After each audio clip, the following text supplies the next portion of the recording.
Hey everyone, कैसे हो आप सब। तो चलिए आज के एपिसोड की शुरुआत करते हैं, जो कि स्टार्ट होती है जीटर कैफे के साथ, जहां आयरिस और बैरी एडी को ढूंढने के बारे में बातें कर रहे होते हैं। तो बैरी को सिस्को का कॉल आता है और अब सभी एक साथ स्टार लैब में इकट्ठा होते हैं। तब सिस्को सभी को नकली डॉक्टर हैरिसन वेल की चेयर दिखाता है, जिसमें कि एक गैजेट लगी होती है, जिस पर सभी अंदाजा लगाते हैं कि ये शायद किसी तरह की बैटरी हो सकती है, जिससे कि चार्ज होकर रिवर्स फ्लैश बैरी से इतना तेज भाग पाता होगा। और तभी सिस्को के सिस्टम पर बजी अलार्म से उन्हें पता चलता है कि पार्टिकल एक्सीलरेटर की प्रक्रिया एक बार फिर से स्टार्ट हो चुकी है। अब इसके बाद के सभी हक्के बक्के रह जाते हैं, क्योंकि जिस नकली डॉक्टर हैरिसन वेल को वो पूरे सेंट्रल सिटी में तलाश कर रहे थे, वो तो वहीं स्टार लैब में ही छिपा था।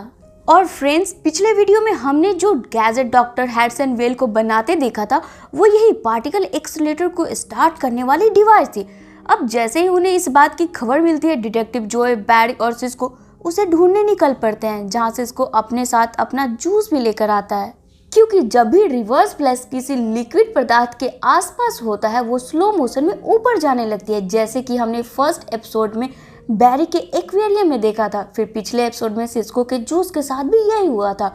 और अब जैसे ही सिस्को का जूस ऊपर आने लगता है, सभी अलर्ट हो जाते हैं। पर चूंकि रिवर्स फ्लैश इतनी तेजी से उस जगह से गुजरता है कि किसी को कुछ एक्शन लेने का मौका ही नहीं मिल पाता है, कि तभी वहां हमारा अपना हीरो फ्लैश भी उसके पीछे जाता है।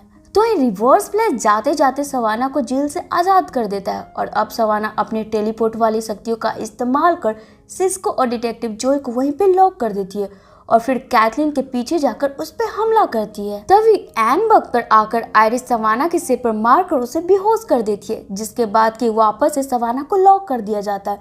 तो अब उन्हें पाइपलाइन में बने बेसमेंट से एडी की आवाजें आती है। तब डिटेक्टिव जोए और आयरिस एडी को वापस लाते हैं। तो वही उस जगह पर आयरिस को एडी की वही रिंग मिलती है, जो एडी ने आयरिस को देने के लिए रख रखी थी। और अब आगे कैथलीन एडी का हेल्थ चेकअप कर रही होती है कि तभी बैरी वापस आकर उन्हें बताता है, रिवर्स फ्लैश मुझसे कई गुना तेज है, मैं उसे पकड़ नहीं पाया, वो भाग निकला। तो अब डिटेक्टिव जो एडी से पूछताछ करता है कि आखिर वो तुम्हें क्यों ले गया था। जवाब में एडी बताता है उसे ज्यादा कुछ तो नहीं मालूम है, बस इतना कि नकली डॉक्टर हैरिसन वेल का असली नाम इवोर्ड थॉर्न है, यानी कि वो मेरा वंशज है। साथ ही वो एक ट्यूब जैसा डिवाइस बना रहा था, जिसके सहारे वो बोल रहा था कि वो सब पालेगा जो भी उसने खोया है। और इतना बताकर एडी अब आयरिस के साथ घर चला जाता है। तो अब छानबीन के बाद सिस्को को पता चलती है कि नकली डॉक्टर हैरिसन वेल ने जो ट्यूब बनाया है, वो कोई भविष्य की डिवाइस है, जिससे कि पार्टिकल एक्सीलरेटर चार्ज होकर मात्र 36 घंटों में स्टार्ट हो जाएगी। और अब चूंकि सिस्को को उस डिवाइस को बंद करने का कोई तरीका मालूम नहीं था, सभी काफी परेशान होते हैं। तभी उन सभी का ध्यान उन सभी मेटा ह्यूमंस की तरफ जाता है, जो कि अभी भी स्टार लैब में कैद थे। और वे ये सोचते हैं कि अगर पार्टिकल एक्सीलरेटर का एक्सप्लोजन हुआ तो ये सारे यहीं मारे जाएंगे, और अगर इन्हें यूं खुला छोड़ दिया जाए तो ये पूरे सेंट्रल सिटी में तबाही मचा देंगे। तब बैरी बताता है एरो के पास भी हमारे ही तरह एक प्राइवेट जेल है, जिसमें कि वो सभी खतरनाक कैदियों को रखता है, जो कि एक लियानवू नाम के आइलैंड पर है, जहाँ से किसी का भी भाग पाना इम्पॉसिबल है। हम एरो की मदद से इन सभी मेटा ह्यूमंस को क्यों न वहीं भेज दे। पर यहाँ अब प्रॉब्लम ये थी कि आखिर इन खतरनाक मेटा ह्यूमंस को दिन दहाड़े पूरे शहर के सामने से निकाले कैसे, जिस पर बैरी जोए को सीसीपीडी की हेड सेसिल से लीगल परमिशन लेने बोलता है। पर यहाँ सिसिल इस तरह के इलीगल ह्यूमंस ट्रांसपोर्ट के लिए मना कर देती है। लेकिन इन सब के बावजूद भी अभी बैरी जोए से बोलता है कि चाहे अब जो भी हो, हम इन मेटा ह्यूमंस को मरने नहीं देंगे और इसे लियानवू पहुंचा कर ही रहेंगे। एरो से मेरी बात हो गई है, वो फिलहाल तो किसी केस के सिलसिले में नंदा पर्वत गया हुआ है, पर उसके आदमी आज शाम के वक्त प्लेन लेकर शहर से बाहर वाले एयरपोर्ट पर आ जाएंगे। लेकिन अब मेटा ह्यूमंस को ले जाते वक्त वो कोई तूफान न मचाए रास्ता में, इसलिए बैरी स्नार्ड से मिलकर उससे मदद मांगता है कि वो अपनी कोल्ड गन से सारे मेटा ह्यूमन को कंट्रोल कर बैरी की मदद करे।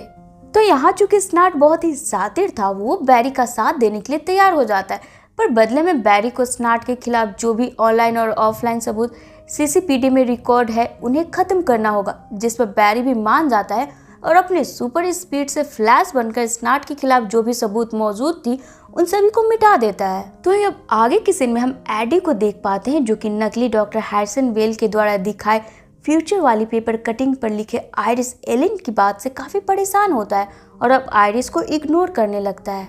और अब जब आयरिस एडी से उसे इग्नोर करने की वजह पूछती है तो जिस पे एडी आयरिस को बता देता है कि उसकी शादी फ्यूचर में एडी के साथ नहीं बल्कि बैरी के साथ होने वाली है। और इसी कन्वर्सेशन के साथ यहाँ एडी आयरिस से ब्रेकअप करके चला जाता है।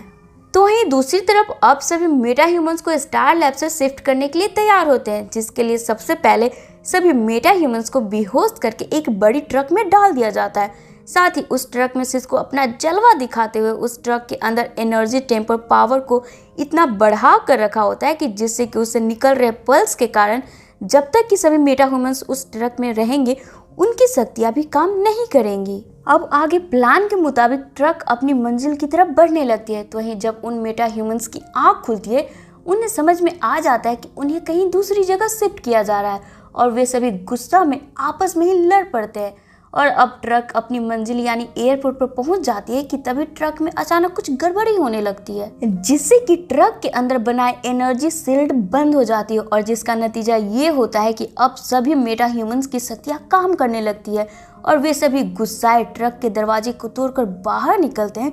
तो ही अब मौका पाते ही सवाना सबसे पहले वहां से भाग निकलती है और अब बचे मेटा ह्यूमंस बैरी यानी फ्लैश के साथ साथ वहां मौजूद और भी उनके टीम पर हमला करने लगता है। तो ही मार्क मार्डन गुस्से में एरो द्वारा भेजे प्लेन को वहीं पे क्रैश करवा देता है। तो साथ ही वहीं फ्लैश पर भी वो एक बिजली का दमदार झटका लगाता है जिससे कि फ्लैश वहीं गिर जाता है, जहां अब हम व्यूअर्स को पता चलता है कि दरअसल स्नार्ट और उनकी बहन लिसा ने ट्रक में गड़बड़ी कर सभी मेटा ह्यूमंस को आजाद किया है ताकि वे स्नार्ट के कर्जदार बनके उसके गुलाम बन जाए और स्नार्ट की टीम में शामिल हो जाए। तो फ्रेंड्स, यहाँ स्नार्ट बैरी को धोखा देते हुए सभी मेटा ह्यूमंस को आजाद करके अब चला जाता है।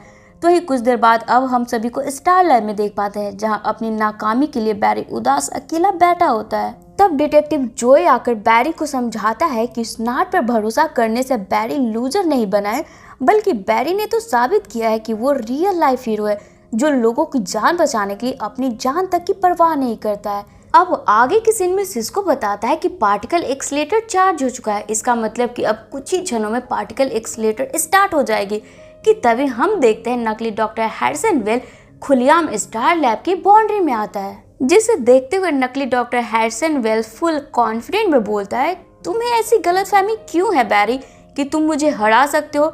कि तभी वहां एंट्री होती है फायर स्टॉर्म और साथ ही हमारे दूसरे हीरो यानी एरो की भी, जो अब एक साथ मिलकर रिवर्स फ्लैश का सामना करने वाले थे।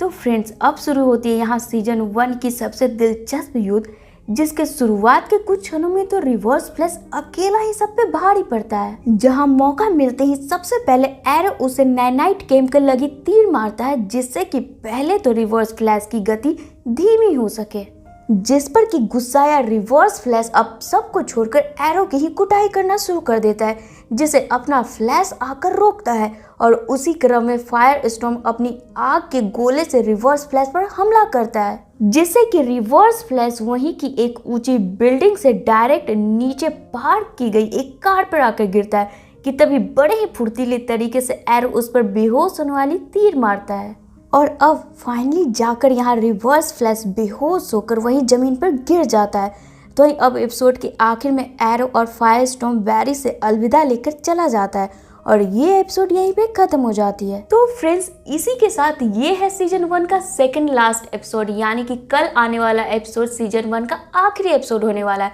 तो अगर आप चाहते हो कि मैं फ्लैश का सीजन 2 भी एक्सप्लेन करूँ तो कौन कितना एक्साइटेड हो उसके लिए कमेंट करके हमें जरूर बताएं।